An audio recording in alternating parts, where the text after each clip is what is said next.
montrer comment gagner de l'argent sans rien faire littéralement. Alors, dans cette vidéo, on va voir la méthode pour pouvoir déléguer justement le travail, ce que je vais te montrer donc actuellement. Je vais te montrer que c'est un business qui peut être automatique et qui te suffit en réalité de seulement 15 minutes de travail par jour. Donc on ne peut pas vraiment dire que c'est ça travailler. Reste bien jusqu'à la fin de cette vidéo parce que je vais te montrer comment mettre en place ce business sans avoir besoin de connaissances et comment tu peux gagner minimum 395 € par jour tout simplement grâce à ce business qui ne va te demander encore une fois quasiment rien à faire. Alors je t'explique tout de suite la méthode. Il te suffit, tu vois, quand tu vas sur des sites internet, alors on va prendre un site internet comme ça au hasard dans Google, on va taper photographe. Et quand tu vas taper le nom d'une profession, tu vas voir différents sites qui te sont donnés.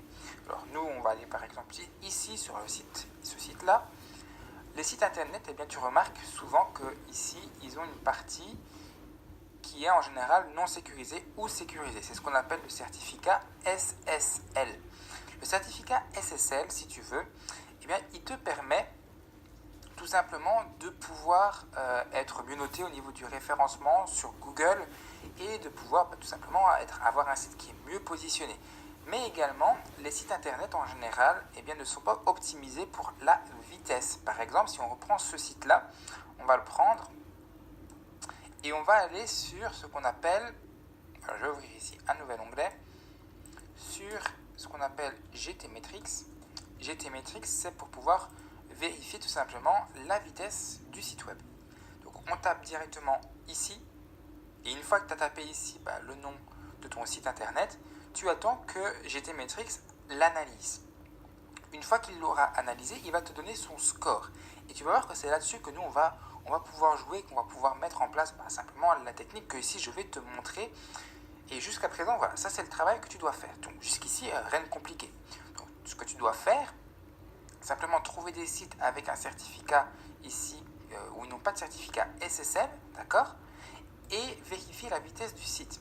Concrètement, ici, tu vois, le score ici de la page, il est en mode E. Donc un score E, c'est vraiment très mauvais. Il faudrait au minimum un score B, voire A, ce qui serait largement mieux. Donc concrètement, ici, c'est un site sur lequel on pourrait aller en fait proposer nos services. Donc on va faire simplement une capture d'écran de cette page-là, dire voilà, moi j'ai fait un test ici sur votre site internet et j'ai remarqué que votre site, le score ici de la page au niveau de la vitesse, il est de E, ce qui est pas au top en fait. Et donc ce que vous pouvez faire, c'est également dire, et en plus de ça, j'ai remarqué que votre site n'était pas sécurisé, ce qui pourrait poser des problèmes pour que les gens viennent sur votre site internet, etc. Donc, tu vas repérer tous ces sites web là, ok? Tu vas faire des captures d'écran de ça, et ensuite tu vas rentrer en contact avec la personne. Pour rentrer en contact, tu vas avoir différents moyens, je vais t'expliquer. Soit la personne ici, elle a mis directement un onglet « Me contacter ». Donc là, c'est le cas. Donc tu peux directement contacter la personne par le formulaire ici de contact. Alors, ce qui est bien avec cette méthode-là, c'est qu'en général, la personne, elle va en général aller d'office voir ton mail parce qu'elle va voir que ça vient de son formulaire de contact. Mais par contre, ce qui est embêtant, c'est que tu ne vas pas pouvoir là laisser une pièce jointe, les captures d'écran que tu auras fait notamment avec ton logiciel. D'ailleurs, pour faire tes captures d'écran, je te recommande un très très bon outil qui est gratuit qui s'appelle GreenShot.